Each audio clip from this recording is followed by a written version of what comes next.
looks back on an ecstasy revolution in the chemical generation, a frank and sometimes disturbing account of the impact of ecstasy and club culture on British life. The programme contains strong language.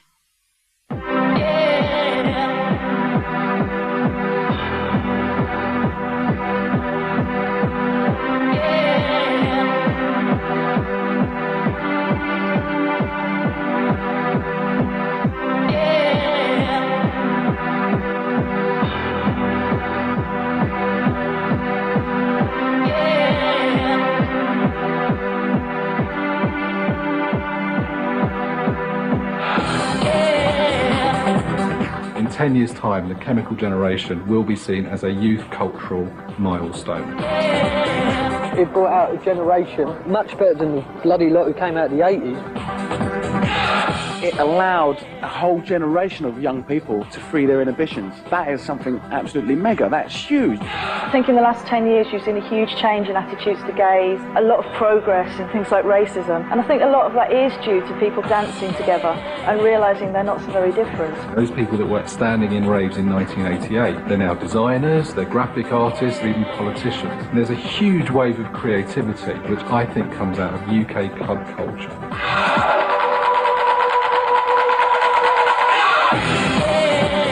The greatest significance of acid house culture is it's representative of Britain as being the non-stiff upper lip generation.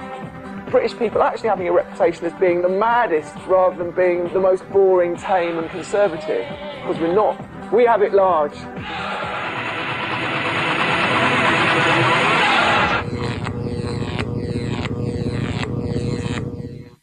To an older generation, I'm an 80s pop star.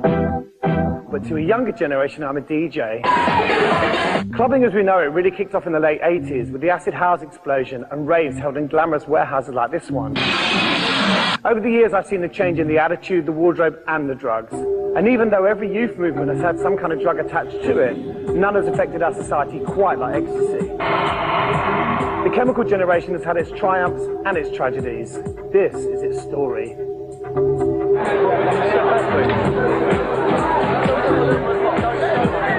What goes around comes around. The scene today reminds me of the early 80s, when every club had an elitist door policy. Here at Lipton Covent Garden this evening, I come as your favourite blonde knight. One doorman at the Taboo Club even held up a mirror to a hapless punter and said rather cruelly, "Did you let yourself in looking like that?" There was a real air of exclusivity about the club scene then. You needed shoulder pads and a lampshade hat to get through the door. But then again, that was the 80s. I think that exclusivity within the club culture of the late 80s can be related to the economic exclusivity that was going on at the time. You'd already had the supreme victory of Thatcher, defeat of the miners, defeat of the printers, mass unemployment, greater divisions between the rich and the poor, and at the same time you had this club scene which was excluding people who didn't dress correctly, didn't have the right accent and didn't know the right people. And so it was a time where people were depressed and were looking for something.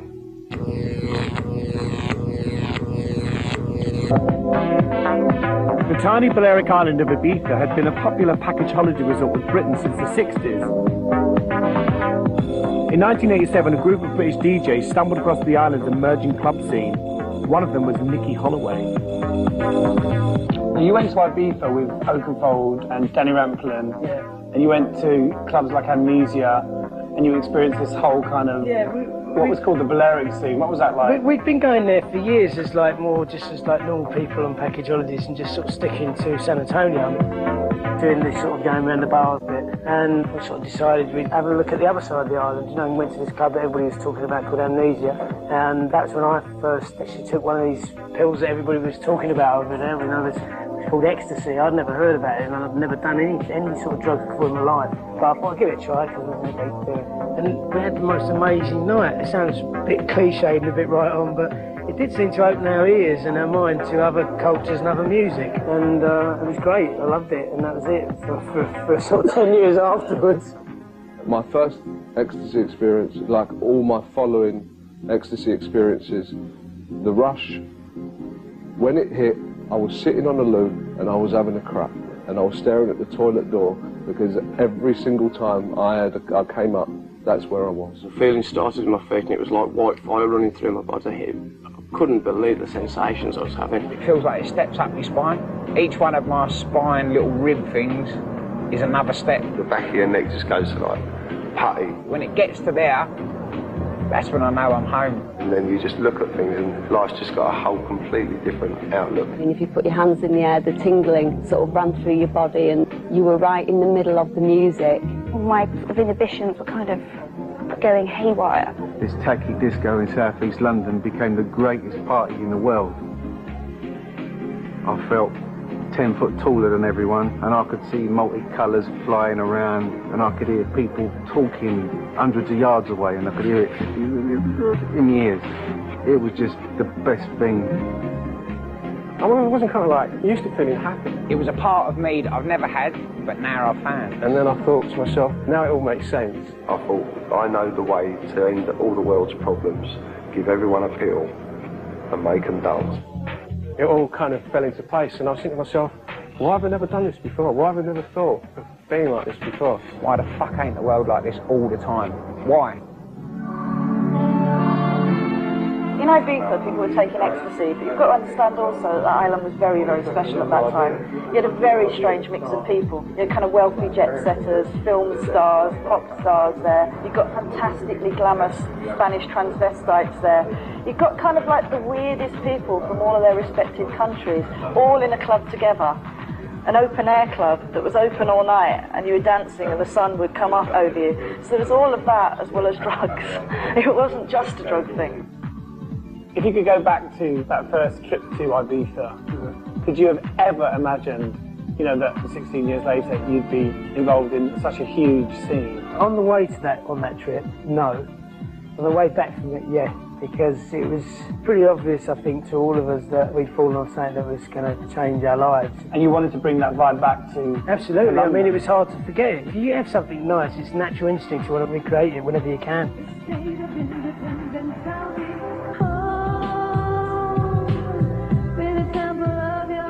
Recreating the Ibiza atmosphere of all-night open-air parties in rainy old Britain was to prove difficult. Tango, please! Faced with stringent licensing laws, the party scene was forced underground. But Britain was about to be hit by a new wave of music that consisted of a lot more than a few dodgy Spanish holiday records. This is Roundhouse Recording Studios, and I'm looking for Mr. Denny Rampling. Those returning Balearic evangelist DJs brought back with them a whole new way of putting together music, lighting, DJing, and drugs. One of the first clubs for the scene was Shoom, started by Danny Rampling. Danny, a lot of people sort of credit you as being one of the pioneers of the whole clubbing scene. Do you think that's a fair description? I certainly do, yeah. I certainly helped pioneer the whole thing, and that spirit and drive that I had at the beginning of the whole thing, and that awareness of what we had, certainly helped the development of the whole scene here in the UK, in fact worldwide, really. What was interesting for me is that you had guys that would have punched your teeth in, you know, coming up and embracing you, hugging you, saying, "All right, George, you all right, mate?" Do you remember that kind of that whole thing happening? It was very positive. If you look at all the youth movements before, how positive was that? People were coming together. You look at mods and rockers and punks and Teds. They were all positive fashion statements, but along with that there was conflict between different groups of youth. Whereas this thing united everybody together. That was part of the whole idealism. It transcended all class. Maybe some of that was drug fueled with the use of ecstasy as a tool towards that. But there was a lot of genuine love and unity in the air, and the music also contributed to that.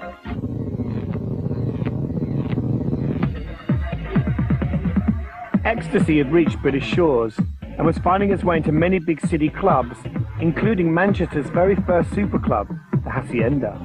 From being a great club, suddenly became a life-changing experience. And that's really when the ecstasy had started kicking in. The kind of birth or explosion of ecstasy in Manchester was really, really quick. It was almost like a Mexican wave. It was that quick, you know, over maybe a week or 2 weeks. people at this end had started going mad, and then it just crept, and then after a couple of weeks, the whole place was just hanging from the rafters. It was madness. People would be dancing everywhere. You know, they'd be dancing on the stairs, in the cloakroom queue, in the toilet queue, you know, the whole building was just shaking. It was fantastic.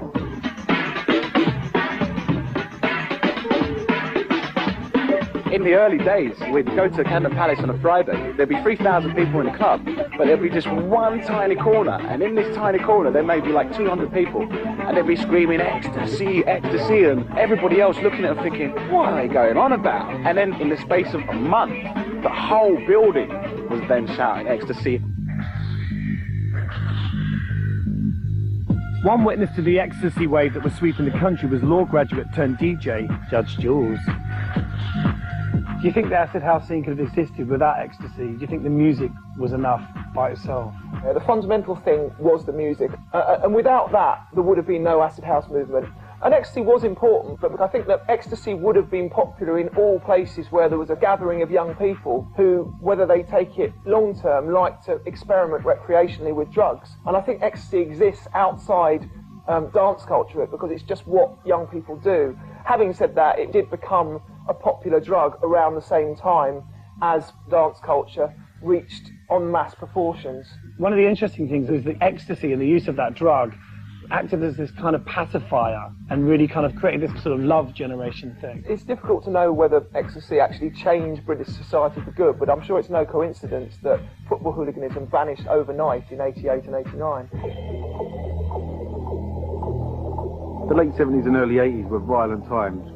Gangs, not just football, but council estate gangs, political gangs, all sorts of gangs were around.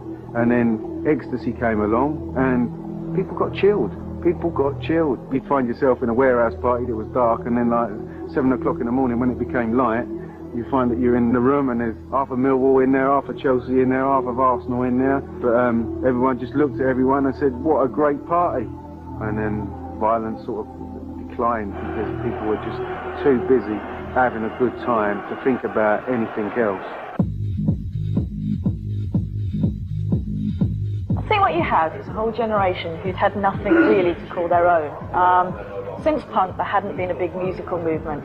So I think for a whole lot of people, they felt they'd found something that gave them an identity, that made them part of a big gang, and then also was a hell of a lot of fun. And it wasn't a time when there was a lot of fun about. Everybody who went to one of these events went back the next time with 5 friends. So you started with events for about 2,000 people. Within a year, it had been pushed out to the fields outside the M25, and you were talking 20,000, 25,000 people at some of the big events. I was sitting in a pub on a Sunday afternoon and got talking to a chap that told me it's really hard to find places to put these raves on. And at that point, I kind of thought, hang on, I know about 50 or 60 plots of land. And a little light went on in my head and just went, opportunity. Because I was sort of arranging these commercial loans for all these people, like Asda and Texas and Sainsbury's, to build on around the M25. You could phone up the farmer and just basically make him an offer to hire his land for the weekend. Following instructions via mobile phone recorded messages, revellers flocked in their thousands to secret locations around the M25, causing complete mayhem. My first experience as play parties as the commander of a very large area that was surrounded by the M25 was an unusually large amount of traffic up and down the motorways on Friday and Saturday evenings. And this traffic never started until about 11:45 to 1 o'clock in the morning, which was a most unusual time to have traffic on your motorways. And I began to get the impression then that I had a problem, to put it mildly. I didn't really ever know where I was going in particular. We just used to all follow each other. There's been about 7 or 8 of us in a little escort, all looking for this field. There's this feeling of naughtiness. You know, you're a desperado. The feeling was fantastic, very much like we all knew a secret. You never really knew whether it was going to happen or not, or you'd be in the middle of a field and then somebody come along in a little metro and tell you it's in another field 20 miles up the road. And you get out your car and you'd hear the tunes pumping and you'd think, wow, this is great.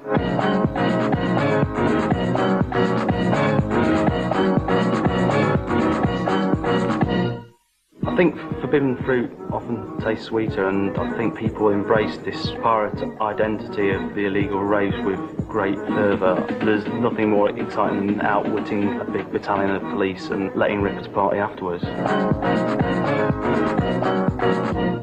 The great thing was finding them. You'd be lost for hours and hours and hours. You drive over a hill and suddenly there it was, this kind of like fantasy world built for you, you know. It was incredibly exciting. It was also an incredibly exciting time. A lot of the people involved in this really did think it was going to change everything. It changed them personally a lot, opened them up to a lot of things. Therefore they thought it would change the world. But the amazing thing that was going on at the same time was the Berlin Wall did come down. Nelson Mandela did walk out of prison. There were huge changes going on in the world that felt like part of this. It was a very euphoric time. One person whose life was transformed by acid house was the now best-selling author of Trainspotting, Irvine Welsh. Do you think that acid house could have been as popular as it was without ecstasy? I don't think it probably would have existed in any mainstream form without ecstasy. I don't think the music would have made any sense without it. I mean, it's like kind of sort of pub culture without alcohol. You know, just the two just went together. I mean, nobody would have stood in the field in the freezing cold in Scotland in the late 80s, you know, unless they had something inside them. You know, they're not going to dance in a cold field all night long. You know, it just wouldn't have made any sense. And do you think that, I mean, ecstasy worked so well because it looked like a sort of headache pill? You know, it just looked like a very sort of nice chemical. Nice and very easy to take, you know. You think it's, well, this can't really do me that much damage, you know. It's not like I'm cooking up this mixture and banging it into my veins, or, you know, chasing it in a bit of oil and sitting there. We're just sitting there with this nice little pill, and I'm going to take it and wash it down with some water, and I'll be happy. It really was quite a bizarre scene. You could hear the music for 5 1/4 miles. We had the decibels checked. And I thought I'd had a funfair set up on me that I hadn't any local knowledge of. That was my first impression, until I said to my drug squad, get me everything you can on ecstasy. And they took about 48 hours. But when they arrived on my desk, I realised that this is nothing about people wanting to party. This is people that actually want to take drugs.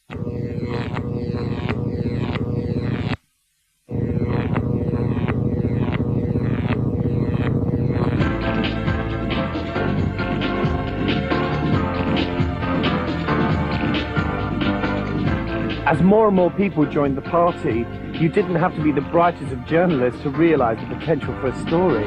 When you had this initial coverage, it was mildly positive, and it's seen as another sort of tame and rather silly youth cult. Smiley t-shirts for sale. In the clothing department, we've got acid house smiley face t-shirts. But then there was this sudden realisation, oh no, what have we done? We're advertising a drug cult.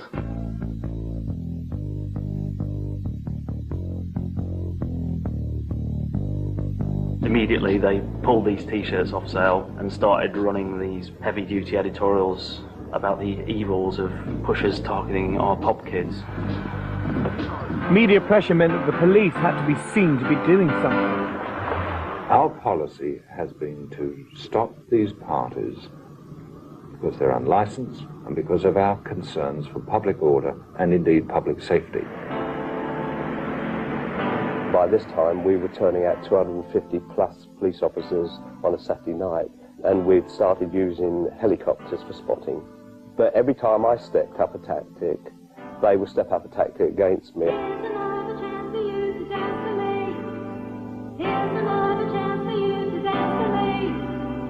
My boyfriend at the time was a printer, getting to print off a load of, you know, moody flyers like, drugs tonight, with a big smiley face, South London, all meet in Croydon or whatever. And then we get one of our friends' mums to go into the police station and say, oh, I found this in my son's bedroom, I think it's for an illegal rave. So the acid squad and Ken Tassenden all go down to South London. Meanwhile, we're going up the M1 on our way to Buckinghamshire. We then started to do what Sunrise did. We got our own radio station, and we started to relay messages, sending people all over the place. Again, it went wrong. We sent them to Colchester one night, where they smashed 2 garages up on the way and looted them completely. Police and local authorities have clashed with partygoers over noise and traffic nuisance, sustaining injuries and making many arrests. At a certain point, you had this kind of really heavy sort of police involvement because, you know, there was stuff in all the tabloids and there was a huge reaction. Do you remember at what point that kind of all changed and became really kind of a huge thing? At the time, the whole issue of pay parties was a much more grey area legally. Subsequently, there were a number of, I would call them draconian bits of legislation brought in to counteract pay parties. But because it was a grey area, the bigger promoters realised that the thing to do was to have an on-site lawyer. So you'd have these kind of heated debates about the legality of these events between the on-site lawyer and a very senior policeman. And it was literally down to the wire whether the event would take place, dependent on the ability of the lawyer to persuade the policeman that, yes, this did fall within the confines of the law. The minute we touched their equipment, they would lay a counterclaim for damage to equipment or for harassment, whatever you like to think of, they came at us with. I was taking out every agency I could find, and of course these organisers feared the Batman more than they feared us, to be honest with you. There's no doubt that the powers weren't good enough for the police really to do the job effectively. Well, it was a game of cat and mouse, and we always won. Sorry, Ken Taffington, but we got you. I can't go along with the fact that they won. I'll be prepared to call it nearly a draw, but I think we won because we stopped it all in 18 months. All right, we drove it underground, and we drove it to warehouses, and the violence increased, the problems increased. In 1990, the government introduced a law which made it illegal to hold raves in fields around the M25 without a proper licence. But the promoters would not give up. Many returned to the cities to find alternative locations. The innovation that was made here was to start using unconventional premises, like abandoned buildings, these sort of relics of Thatcher's destruction of the British manufacturing industry were taken up by a new generation who gave them new meaning. Genesis was just basically about doing different events in different locations. You know, we'd break into a warehouse, 100,000 square foot, move sound and lights into there. You know, I'd put a suit on and I'd basically go out to the police and tell them that I was George Michael's personal manager or whoever came into my mind at that time. In those days, the promoters were God. You know, we were earning, you know, hundreds of thousands of pounds. But, you know, we were young. We were like 21 years old. And it went as fast as we earned it. We were buying the Porsches and the Mercedes and the 30-grand watches. So, yeah, on Saturday, we'd have 150 large. But by Wednesday, it'd been spent. This dance culture, people involved in that really are Thatcher's children. That's what we are. So it was shaped by Thatcher's ideas of entrepreneurial, go-getting, go-for-it type of culture. But people involved reinterpreted those ideas to suit themselves. They were going to be entrepreneurs, but it may not be on the right side of the law. Even though the intelligence office has only been running a few months, we've got some very firm evidence about major criminals involved, major criminal organizations, drugs, protection rackets, all at the background of these parties. I think the thing about drugs is, as well as ecstasy being very enjoyable, it's also illegal. And one of the things about the huge rise in the number of drugs consumed in this country over that period is there's also been enormous amounts of money put into the hands of really deeply unpleasant people. To me, drugs were an easy way out. They were such an easy way out of a bad situation. The bad situation was there was nothing. No one was offering me a job. No one's offering me love. No one's offering me nothing. If you answer the phone and you get 50 quid, ain't that a good phone call? That is a fucking brilliant phone call. Getting 50 quid for going, hello? Yeah, right, I'll see you in 10 minutes. To me, that is a way of life, which is brilliant. All of a sudden, I was in the limelight. I was the man to be. You got my phone number? You know the right man. The hello mate, where you from, you know, all that, the matey bit that started to go with the rougher element of it, so to speak. I mean, you know, there was obviously a lot of money to be made in the mass selling of ecstasies that brought in elements of people that you used to go clubbing to get away from. And you were going to these venues and there were like security guards with like guns and Rottweilers, and it wasn't that happy, loved up vibe all of a sudden, it was a heavy vibe. I can remember going to, you know, some of the big raves, and as you were walking in, you know, you had people coming up saying, trips, ease. Yeah, ease, trips, Charlie. Ease, trips, Charlie. I mean, everywhere you went, people were offering you stuff. I mean, and in the early days of acid house, it was a little bit more, you know, it wasn't so in your face. Yeah, it was a bit more secretive. Exactly. I mean, what you found was when you go out for a night out, you don't want somebody offering you stuff. You want to be able to find it if you want it. You want to be able to ask and be able to get it. That was the I don't know, the etiquette of it was you wanted it there if you wanted it. The last thing you wanted was a corridor full of people driving you mad offering you stuff. It was quite well organised. You know, there'd be meetings during the week where rival dealers, instead of going round another dealer's house and wrecking him and putting him out of business, they'd approach the doorman and they'd say, how much rent is he paying you to sell drugs in your club? And if they say £1,000, they say, well, we'll give you 1,500. For a return on that sort of rent, dealers in London I know might make £8,000 a weekend, which is a lot of dough, do you know what I mean? You've got me selling 10s and the 20s in single pills. Then you've got Mr. Next man up who's selling the 100 pills to people like me. But then you've got the man who's sitting there saying, well, I'm earning 200 grand a night and I'm doing absolutely jack shit for nothing. My boys are earning me my money.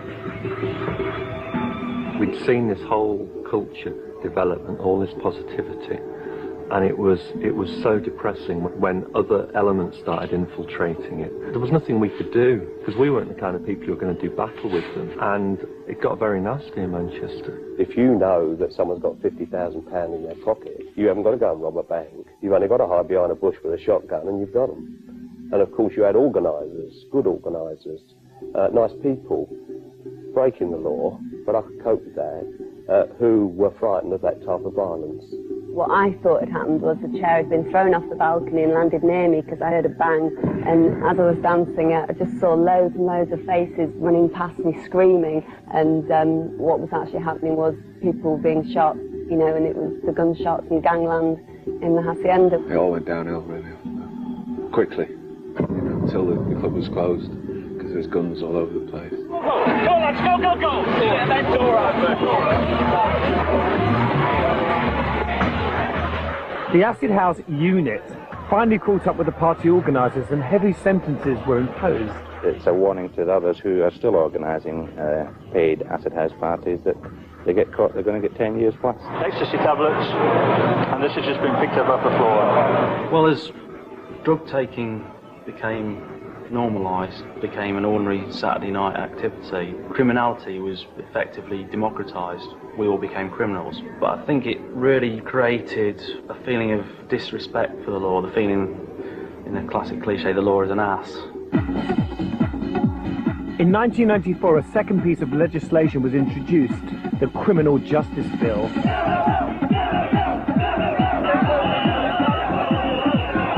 Acid house ravers were being lumped together with hunt saboteurs, You want another go? squatters and New Age travellers, as the government tried to deal with all the undesirables at the same time.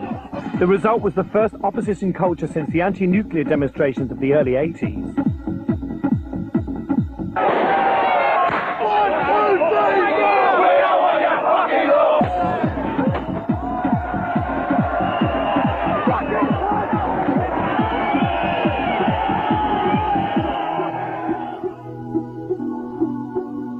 Just felt this whole kind of shift in people's kind of culture and their consciousness. This whole idea about money being the kingpin was kind of being broken down, and events like that just helped push that consciousness along.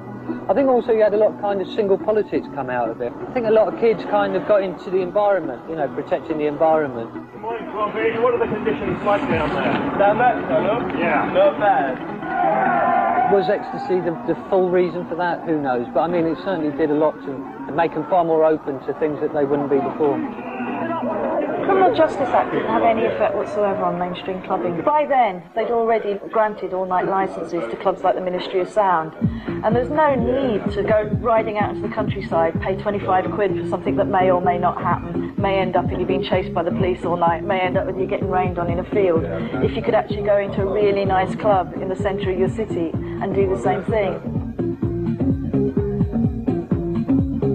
I think we took the sort of those people that didn't quite want to stand in a muddy field on a rainy Saturday, they didn't want their coat thrown on the floor, they didn't want to sit on that sort of rave slush that you used to always get on the floors. I don't know where it came from, but they wanted to come somewhere where they knew it was a sort of safe, well-managed environment. I sort of like to think that Ministry of Sound was a sort of civilised raving.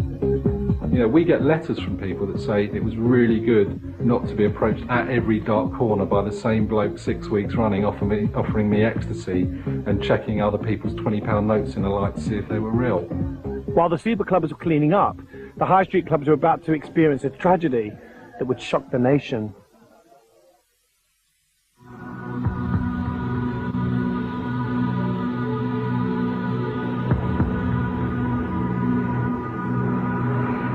I was the head doorman at Brackenhill's in Basildon, and a girl called Leah Betts used to come in the club, and through a network of friends she'd been supplied ecstasy from our club for her 18th birthday party. An Essex teenager is in a coma after taking it. Leah Betts from Latchington near Malden collapsed at her 18th birthday party. After she'd taken the pill, she collapsed. She was in a coma. The parents were sitting by the bedside. They issued this photo to the press of this young English rose, this flower of Middle England, daughter of a copper, lying in a coma, having taken the illegal drug. And that hysteria really mounted over that week. What's going to happen to her? Are they going to switch the life support off? It was as if the police, newspaper editors, the public had suddenly discovered this invisible world. What they thought was weird, freaky druggies was actually their own kids. I think the effect her death had was that every parent in the country thought, God, that could have been my child. And I think for the first time, kind of Middle England, mainstream Britain, realised kind of like how widely these drugs were consumed. And I think one of the things about the kind of unfolding story of Leah was, like, you remembered seeing her dad go, we will get this evil pusher. I've got love for my daughter. I've got anger for the people with the drugs. And I hate this bastard that supplied them.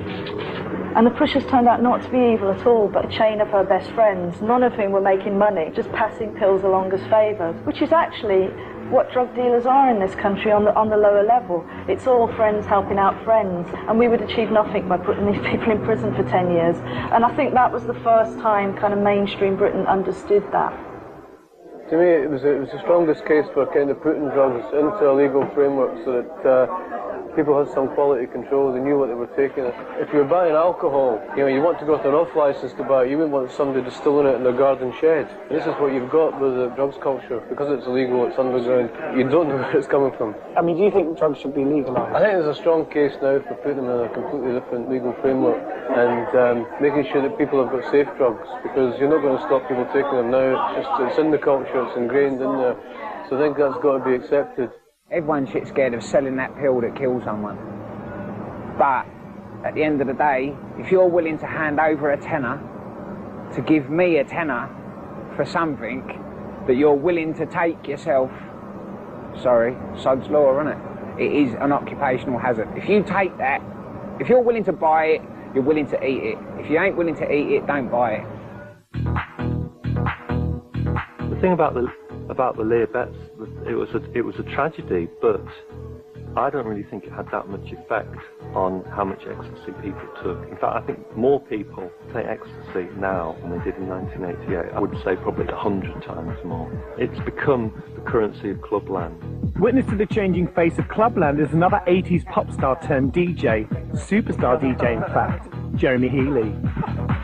In terms of kind of like the whole drug culture thing, every weekend there are kids dancing their heads off, popping E's, not worried no matter how much bad press they read, no matter how many scares there are, going out and just going for it and really enjoying themselves. And do you think sort of drug use is much more widespread now than it was, say, 15 years ago? Yeah, it's much more commonplace, and that's just the way it is, and I don't think there's anything anyone can do to change that. I just think that it is a part of everyday life and has been demonised and needs to be dealt with, in an adult way. It's a bit like sex. You can't sort of push it underneath the carpet and pretend that it doesn't go on. And to be honest with you, the number of people who've died from it and the column inches surrounding it do not equate. You know, like I know literally 20 people who've died from lung cancer from cigarettes.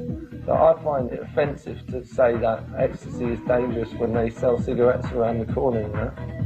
If I were to look back over the last 11 years since the alleged craze was really in its development stages to what it is today, I wonder really whether the amount of time, resources, money that has been ploughed into this has been all worth it.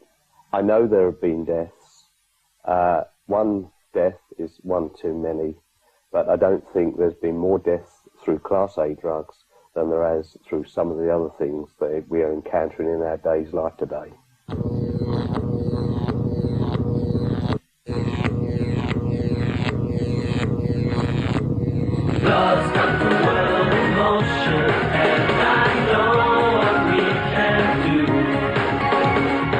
Despite the police and government's best efforts, acid house became assimilated into everyday culture. Even the football anthem for the 1990 World Cup campaign was originally called E is for England, a phrase that Jimmy Hill would have no doubt misunderstood. Then there was Blair, who even used an ecstasy anthem for his mass sing-along at the 1997 election campaign.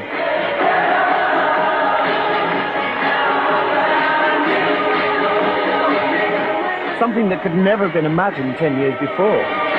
In 1988, Radio 1 wasn't playing dance music. In fact, Radio 1 hated the records, you know. Peter Powell said it was mass zombiedom. That's how much Radio 1 understood acid house. So it's amazing how big it's got.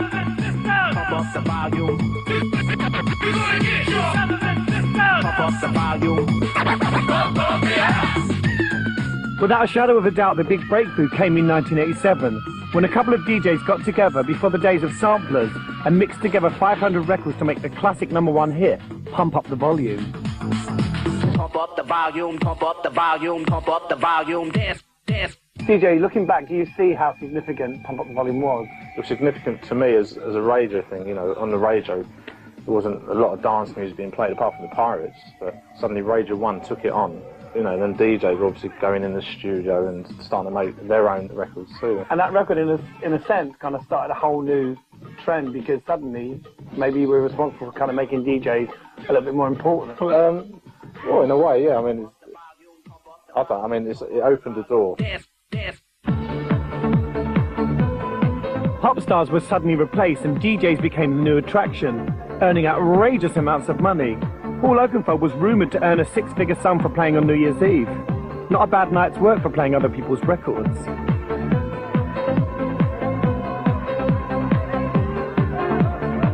DJ has become a superstar because who else is there been to focus on? You've got like anonymous producers sitting in back rooms, they're not Mr. Gorgeous in any way. Then you've got the clubbers themselves. How can we turn them into a brand? How can we make money out of them as a brand? You can't. Really, the DJ is the only human figure who could be taken and marketed. There was a need for a star and the DJ had to be it. It's very strange now. I've been to a couple of clubs recently. They've had superstar DJs on, and they get this big kind of fanfare and introduction onto the stage, and they walk out and go, yeah, and you think, hang on, you're not World Federation wrestlers, you know what I mean? You're supposed to be providing the soundtrack for the club. And the weirdest thing for me is the audience kind of stand as if they're at a gig, looking at the DJ playing records, which that never happened in our days, you know. The DJ should have been heard and not seen, really. One man who may disagree is DJ Pete Tong, who has his own successful Radio 1 dance show, runs a label, supervises soundtracks for feature films, and even has his name in the dictionary.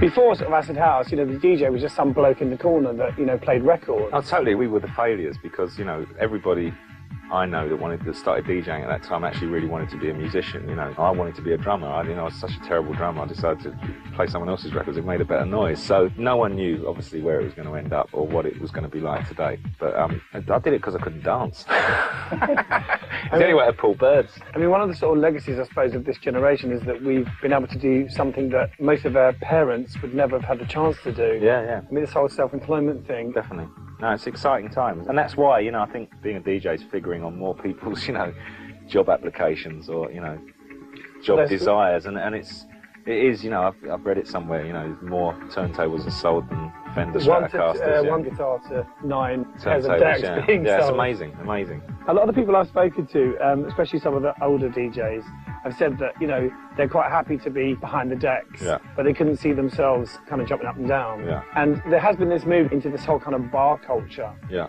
And, you know, people are using cocaine more than they were 10 years ago. Do you think this is just a case of people getting old and wanting to be more sophisticated? Probably some of it's designed by the desire of some of the club runners not to want to give up, you know. I mean, it's almost like, well, we don't want to stop going out, and we still want to be with you guys, but we're just going to be around the corner here with our, you know, the designer double vodka and tonic. So it's like, it's, you know, some of it's driven by, I suppose it's like wanting to keep involved, and in the corner there is the DJ still. I think there's lots of people who sort of grew up in clubs, who moved on, who wanted something a bit more sophisticated, somewhere where they could sit and have a meal and a drink with their mates. Weren't particularly concerned with getting sweaty anymore, but they wanted the same kind of really nice surroundings, hence the rise of the designer bar. The point is, for all of the anti-E propaganda, most people quite simply grow out of it. It's not perceived by the first generation of clubbers as being necessarily cool anymore. We all know what it's like to see a teenager going through their rites of passage, drunk for the first time in a pub, puking up, being silly. We look at it and we think, well, that's a little bit immature, that's a bit naff, that's a bit uncool. And it's become the same with people taking pills. If you see someone gurning at you and going, oh, how many you had? What's your name again? After it just becomes tiresome. You just think, oh, I'm not too, you know, it reminds you of your own initial uncool behaviour. Lisa Lau has been around since the early days of Ibiza and was one of the first successful female house DJs. And over the last 5 years, there's been this real return to kind of bar culture. Yeah. Do you think it's our kind of generation kind of growing up and wanting to be a bit more sophisticated? Yeah. Basically, I do. I think that we're all 10 years older. We want to go somewhere that's a little bit more intimate, and we want to start mixing with people our own age. I think there's nothing like adult conversation and not what did you have tonight, and, you know, your music's wicked. So, you know, I think that it is, yeah, definitely a case of us moving on. And also there's been a kind of return to sort of cocaine use. Because I think a lot of people see cocaine as a more sophisticated drug, and it's a more grown-up drug. Do you think that's true? I think that it's definitely something that people think. It's almost like stereotypical, do you know what I mean? Well, I go to these places now and drive this car, so I've got to be spending £50 a night on my drug. Cocaine is such a major player in nightlife. I'd say probably more than ease at the moment. You know, it's everywhere.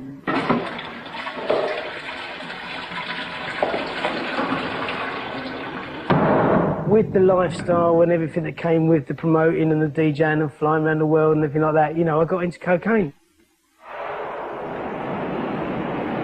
Started very much as like having the odd line of someone else's, and then it was getting half a gram to share with a mate, and then it was like a gram at the weekends, then it was one every night I went out, and then I was out every night, so it's every night.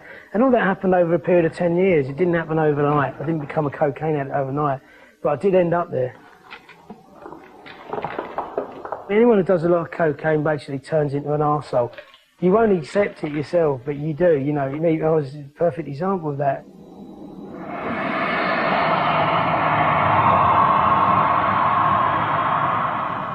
But do you think that's a kind of a natural consequence of the whole acid house movement? I don't think. You don't think one thing led to another? I think, well, all that chain of events thing, you know, that one thing leads to another, you know, that's like saying if you have a beer, you're going to have that, you know.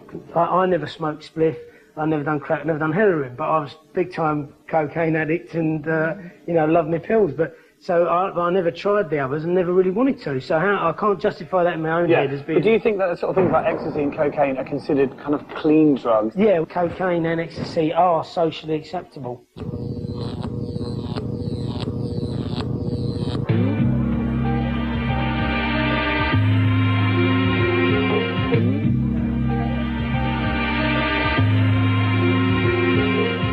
If you could think of any one thing that was a kind of positive that's come out of this whole kind of mass dance culture explosion, what would it be for you?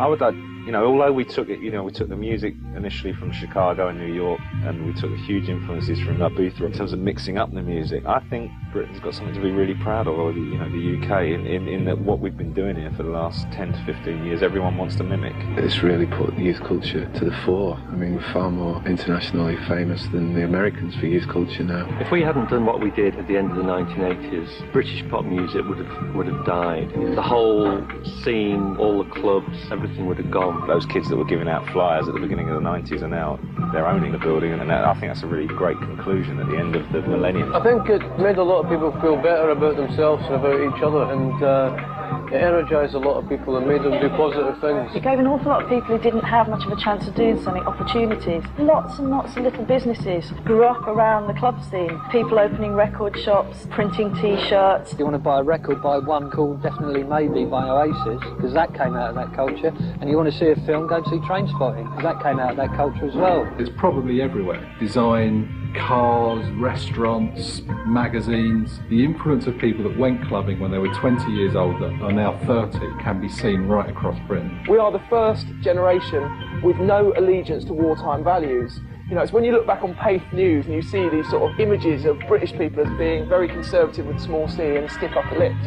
It just does not tally with what I see when I go out to clubs and people just go absolutely mad. I just think it's so sad that older people still perceive us as being po-faced and boring, because we're not. It kind of destroyed sexism, but increased sexuality. There was less of a sense of the old kind of sexist stereotypes. I think people learn a lot more than you'd expect about each other on the dance floor. The fact you were black, white or yellow, you were in a field in 1988 dancing to the same music, has to have some sort of lasting effect. I became less of a snob, which made me more open to other people. It's kind of nice thinking that all these people are now out there doing interesting new things, and it really has changed the landscape that we're living in now. There's a flip side to that, though, in that we know other people who dropped out of college and probably would have had quite a promising career and got a bit fucked up as a result. There's so many dealers out there, there's so many people, everyone knows someone that's selling pills or weed or whatever. And you just like ringing up for a pizza. If you could think of any one thing that was a negative that's come out of this, what would it be? People dying. That was obviously never meant to happen. It had a lot of martyrs that it shouldn't have had. Talking about people like Leah Betts, it's horrible that people died when they shouldn't have died. People have been taking E for 10, 15 years, but they still don't know really what it does to you. So that's the thing that is a little bit daunting. People don't really go out during the week anymore because they don't trust themselves. It's a bit like a lot of people can't go out without using drugs anymore.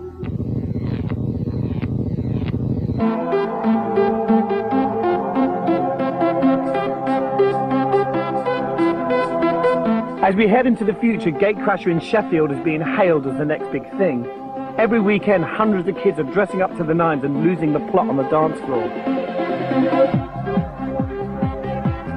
This is the new chemical generation, whose only connection to acid house is the legacy that it left behind. And even though some skeptics say that Clubland is over, one visit to this place would certainly prove otherwise.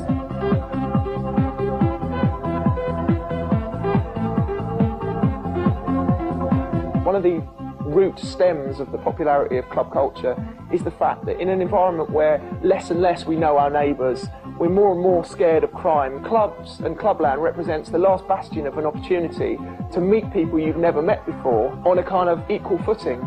And ultimately the human race is a social race. We want to go out and meet people, but we're given very few opportunities to do it in a non-threatening environment, and that's what will keep club culture important until the year dots, as far as I'm concerned. People will be dancing until the bomb drops, you know. I don't think it's ever going to end. As long as people are moving on, making new dance music, the scene's always going to be evolving. It's going to go somewhere else. Something else is going to come along and replace it. I mean, you went through the punk scene, and when that happened, you thought, God, what could ever replace this? It was so new, refreshing and unique, and acid house was also that way. But I certainly believe that something else will come along and replace it at some point. For a radical youth movement, it might not be music, we might be looking in the wrong place, it might be ice hockey or something like that. I think clubs always will exist, and they're places where people can kind of experiment and then go back to the real world and be their normal selves. And I think drugs, hallucinogenics, some way of kind of losing yourself and forgetting who you are or turning into something new will always be involved with them. But also I think it's true that people will always grow out of it, slow down and calm down. And it's not something we should really worry too much about. As a result of the ecstasy revolution, some say we're far too dependent on chemicals. In my opinion, we've been hooked for years. It could be dropping a Prozac for depression or a Class A drug to go dancing, but either way, chemical consumption is now ingrained in our culture. It's in our environment, it's in our water, even in our food. So where do you draw the line? Ecstasy had been around for 70 years, but only when it coincided with dance culture did it really find its moment. I'm quite sure the drug of the future has already been created and is lying in some laboratory drawer somewhere, just waiting for its time and place.